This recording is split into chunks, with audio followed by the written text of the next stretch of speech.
بسم اللہ الرحمن الرحیم۔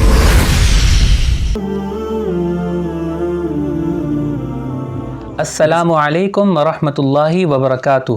سیکھ ہدایہ چینل میں آپ کو خوش آمدید کہتے ہیں۔ دوستوں، سیدنا حضرت عبداللہ ابن مسعود رضی اللہ تعالی عنہ کا شمار ان جلیل القدر صحابہ کرام میں ہوتا ہے جو علم و فضل کے اعتبار سے اپنے دور کے امام تھے۔ ایک دفعہ ان کا گزر ایک ایسے بیمار کے پاس سے ہوا جو سخت امراض میں مبتلا تھا۔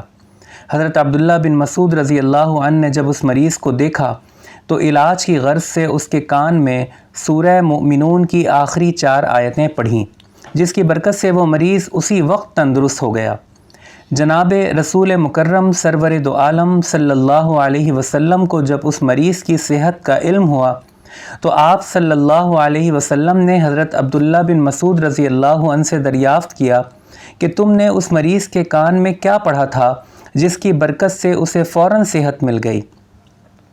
حضرت عبداللہ بن مسعود رضی اللہ عنہ نے عرض کیا کہ یا رسول اللہ، میں نے اس کے کان میں یہ آیتیں پڑھی تھیں: اعوذ باللہ من الشیطان الرجیم، بسم اللہ الرحمن الرحیم، افحسبتم انما خلقناکم عبثا وانکم الینا لا ترجعون، فتعالی اللہ الملک الحق، لا الہ الا هو رب العرش الکریم، ومن يدع مع الله إلها آخر لا برهان له به فإنما حسابه عند ربه إنه لا يفلح الكافرون وقل رب اغفر وارحم وأنت خير الراحمين۔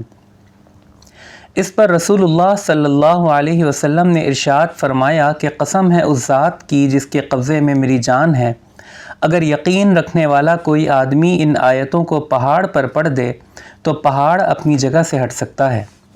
اللہ تبارک و تعالی سے دعا ہے کہ ہمیں یقین کی دولت عطا فرمائے اور قرآن کریم سے اپنے تمام مسائل حل کرنے کی توفیق نصیب فرمائے۔ اس ویڈیو کو شیئر کرنا اور چینل کو سبسکرائب کرنا نہ بھولیں۔ فی امان اللہ، اللہ آپ کا حامی و ناصر ہو۔